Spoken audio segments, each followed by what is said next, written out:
ഈ കേരള മണ്ണിൽ നീണ്ട 133 വർഷങ്ങളായിട്ടും ഒരു ഇളക്കവും സംഭവിക്കാതെ ഒരു പുനഃപ്രതിഷ്ഠയുടെ ആവശ്യമേ വേണ്ടി വരാത്ത ഒരു ക്ഷേത്രമുണ്ട് നമ്മുടെ ദക്ഷിണ കേരളത്തിൽ.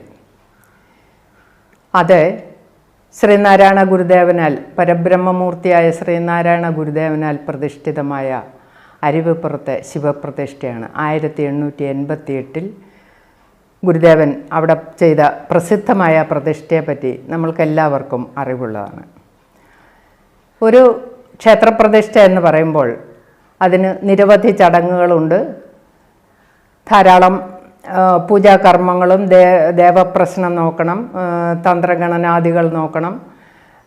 പൂജാകർമ്മങ്ങൾ എന്തൊക്കെയാണെന്ന് അതനുസരിച്ചുള്ള വ്യവസ്ഥകളൊക്കെ അനുസരിച്ച് പൂജാതി കർമ്മങ്ങൾ നടത്തണം. അഷ്ടബന്ധം വേണം ഉറപ്പിക്കുവാൻ, ഒപ്പം പണച്ചിലവും വരുന്നു. ഇതൊക്കെ നമ്മൾ നിത്യവും കാണുന്നതാണ്. അപ്പോൾ ഇങ്ങനെയൊക്കെ വിധിപ്രകാരം നടന്നു പോരുന്ന ഒരു ക്ഷേത്രത്തിൽ സാധാരണയായി ഒരു 12 വർഷം കഴിയുമ്പോൾ അവിടെ ഒരു പുനഃപ്രതിഷ്ഠയുടെ ആവശ്യം നമ്മൾ കാണുന്നുണ്ട്. കാരണം ഈ പൂജാതി കർമ്മങ്ങളും അഭിഷേകവും ഒക്കെ ചെയ്യുമ്പോൾ ഒരു പക്ഷേ വിഗ്രഹം ഇളകുമായിരിക്കും. ഇളകിയാലും ഇല്ലെങ്കിലും ഒരു പുനഃപ്രതിഷ്ഠ എന്നുള്ളത് സാധാരണമായി ക്ഷേത്രങ്ങളിൽ നമ്മൾ കണ്ടുവരുന്നതാണ്.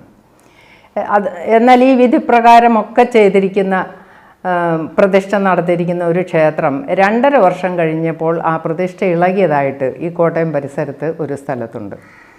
ഏതാണ്ട് 45 ലക്ഷത്തോളം രൂപ ചിലവ് ചെയ്ത് ശിവഗിരി മഠത്തിലെ സന്യാസി ശ്രേഷ്ഠനാൽ ശിലാന്യാസം നടത്തി ആദരണീയനായ തന്ത്രികളാൽ അഷ്ടബന്ധം ഉപയോഗിച്ച് തന്നെ പ്രതിഷ്ഠയും നടത്തി SNDP യോഗം ജനറൽ സെക്രട്ടറിയാൽ സമർപ്പിതമായ ക്ഷേത്രം അതിലെ പ്രതിഷ്ഠയാണ് 2.5 വർഷം കഴിഞ്ഞപ്പോൾ ഇളകിയത്. അവിടെ ദേവപ്രശ്നം വെച്ചു, പുനഃപ്രതിഷ്ഠ വേണമെന്ന് നിർദ്ദേശം വന്നു. വീണ്ടും ഈ വിധി പ്രകാരമെല്ലാം ഒരു 4-5 ലക്ഷം രൂപയോളം വീണ്ടും മുടക്കി പ്രതിഷ്ഠ നടത്തുകയാണ് ഉണ്ടായത്. പിന്നീട് അത് ഇളകിയതായിട്ട് ഇതുവരെ കേട്ടില്ല കേട്ടോ.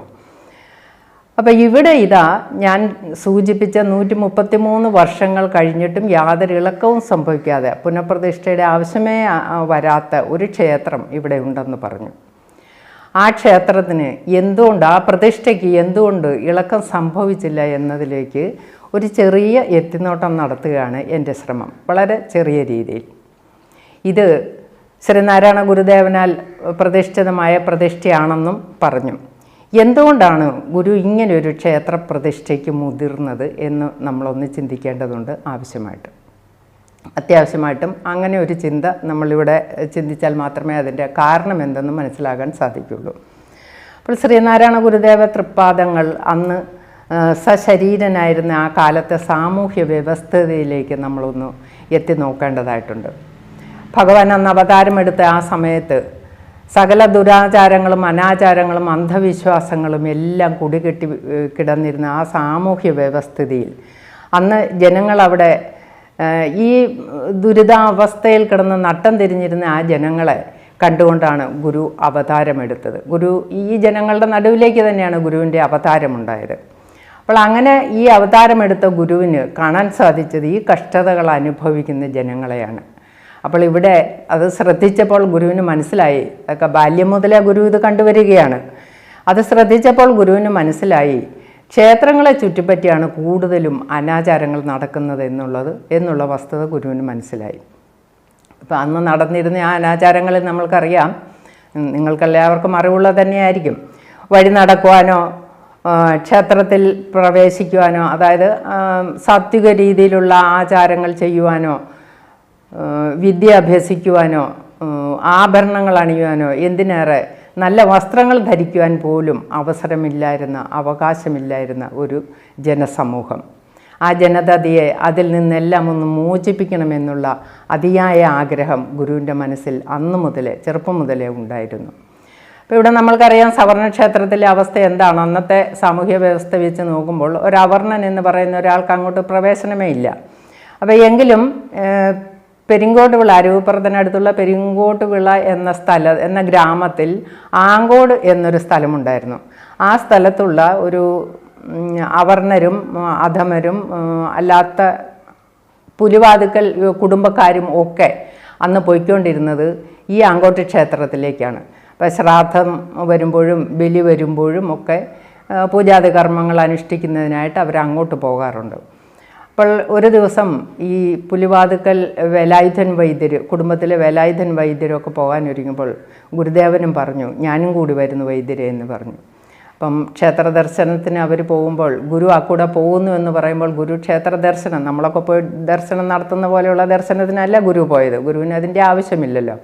അപ്പം ഗുരു പോയി ഈ അവർണർ അവിടെ ചെന്ന് എന്ത് ചെയ്യുന്നു, അവരെങ്ങനെയാണ് ക്ഷേത്ര ദർശനം നടത്തുന്നത് എന്നൊന്ന് നേരിട്ട് കാണുവാൻ വേണ്ടിയിട്ടാണ് ഗുരു അവിടേക്ക് പോയത്.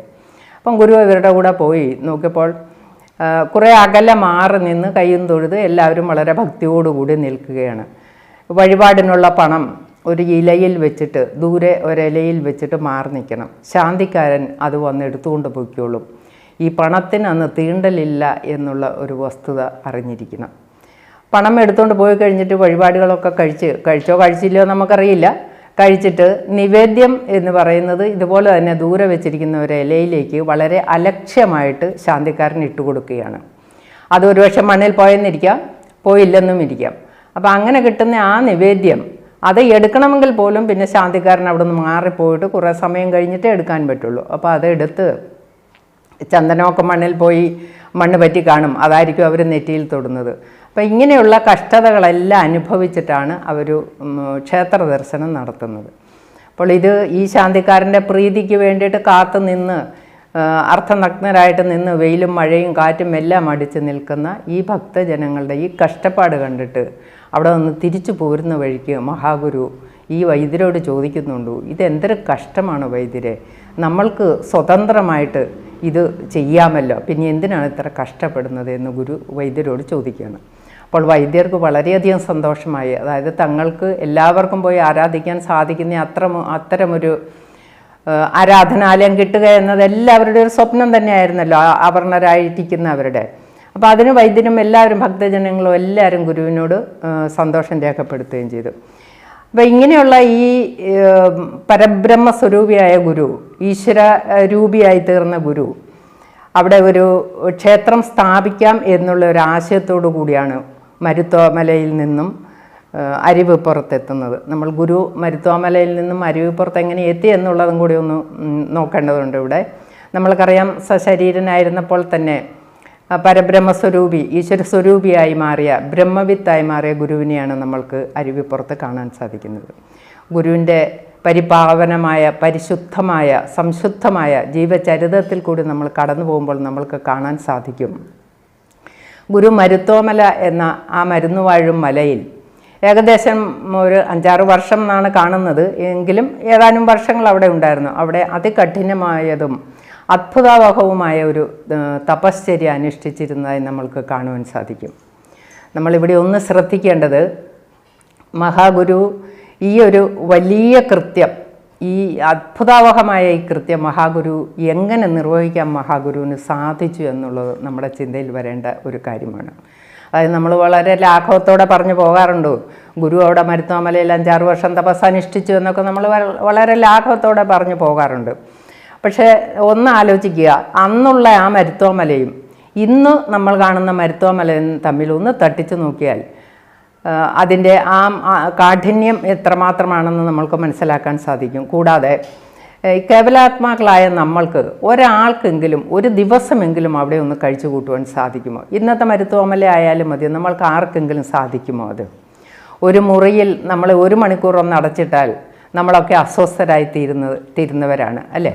അപ്പോൾ അങ്ങനെയുള്ള ആ ഒരു മരുത്വാമലയിലെ ആ പിള്ളത്തടത്തിൽ ഇത്രയും വർഷങ്ങൾ ഏകനായി യാതൊരു കൂട്ടുകെട്ടോ ഒന്നുമില്ലാതെ, ഭക്ഷണം പോലും ആവശ്യത്തിന് ലഭിക്കാതെ എങ്ങനെയാണ് ഗുരു ഇത്രയും കാലം അവിടെ തപസ് അനുഷ്ഠിച്ചു എന്നുള്ളത് നമ്മളൊന്ന് ചിന്തിച്ച് നോക്കേണ്ടത് വളരെ അത്യാവശ്യമാണ്. അങ്ങനെ നമ്മളതിലേക്ക് കടന്ന് ആഴത്തിൽ ചിന്തിച്ചാൽ നമ്മൾക്ക് മനസ്സിലാകും, വളരെ സുദൃഢമായ ഒരു അചഞ്ചലമായ ഒരു മനസ്സിൻ്റെ ഉടമയായിരുന്നു ശ്രീനാരായണ ഗുരുദേവ തൃപ്പാദങ്ങൾ എന്ന്. ഭഗവാൻ ഈ തപസ്സിൻ്റെ സമയം കഴിഞ്ഞപ്പോൾ, തപസ് അനുഷ്ഠിച്ച് കഴിഞ്ഞപ്പോൾ, ഈശ്വര സാക്ഷാത്കാരം സിദ്ധിച്ചതിന് ശേഷം മരുത്വാമലയുടെ താഴ്വാരങ്ങളിലേക്ക് ഇറങ്ങി അവിടെ നിന്നും പതുക്കെ നടന്ന് ആ നടപ്പ് തീരുന്നത്, അവസാനിക്കുന്നത് അരുവിപ്പുറത്താണ്. അപ്പോൾ സാക്ഷാത് പരബ്രഹ്മസ്വരൂപിയും ബ്രഹ്മവിത്തുമായി ഭവിച്ച ശ്രീനാരായണ ഗുരുദേവ തൃപ്പാദങ്ങളെയാണ് നമ്മൾക്ക് അരുവിപ്പുറത്ത് കാണാൻ സാധിക്കുന്നത്. ഈ അരുവിപ്പുറത്ത് എത്തി നിൽക്കുന്ന ഗുരുവിനും ഏതാണ്ട് 32 വയസ്സ് പ്രായമാണെന്ന്, അതിനോടടുത്ത പ്രായം ഇന്ന് കൃത്യം അറിയില്ല, കണക്ക് കൂട്ടിയൊക്കെ 32 വയസ്സെന്ന് നമ്മൾ പറയുന്നു. ഗുരുവിൻ്റെ നിറം തപ്ത കാഞ്ചന വർണ്ണം. ഗുരുവിനെ കാണാൻ സാധിച്ച ശിഷ്യന്മാരും ഗുരുവിൻ്റെ ഭക്തരുമെല്ലാം രേഖപ്പെടുത്തി വച്ചിരിക്കുന്നതാണ് ഗുരുവിൻ്റെ നിറം തപ്ത കാഞ്ചന വർണ്ണമാണെന്ന്. അനന്തതയിലേക്ക് നീളുന്ന നയനങ്ങളിൽ ആനന്ദവും അനുകമ്പയും കാരുണ്യവും എല്ലാം നിറഞ്ഞിരിക്കുന്നതായിട്ട് നമ്മൾക്ക് കാണാം. ഈ അനുകമ്പ ഭഗവാന്റെ അനുകമ്പ മൂർത്തി തന്നെയായിരുന്നല്ലോ ഭഗവാൻ. നമ്മൾക്ക് അനുകമ്പ ദശമൊക്കെ എഴുതി തന്നിട്ടുണ്ടോ, അതിൽ നിന്ന് നമ്മൾക്ക് ഗുരുവിൻ്റെ ഈ അനുകമ്പയൊക്കെ കാണാവുന്നതാണ്. അപ്പോൾ അങ്ങനെ അനുകമ്പാമൂർത്തിയായിരുന്ന ഭഗവാൻ ഈ ദുരാചാരങ്ങളും അനാചാരങ്ങളും സാമൂഹ്യ വ്യവസ്ഥിതിയിൽ അന്ന് അടിപ്പെട്ട് കഷ്ടപ്പെടുന്ന ഈ ആളുകളെ അവിടെ ഒന്ന് രക്ഷിച്ചെടുക്കണം എന്നുള്ളൊരു മനസ്സിലെ ഒരാശയവുമായിട്ടാണ് ഭഗവാൻ അവിടെയോട്ട് എത്തുന്നത്. അതായത് തൻ്റെ കർമ്മകാണ്ഡത്തിന് തുടക്കം കുറിക്കുന്നതിന് വേണ്ടിയിട്ടാണ് ഭഗവാൻ അരുവിപ്പുറത്തെത്തുന്നത്.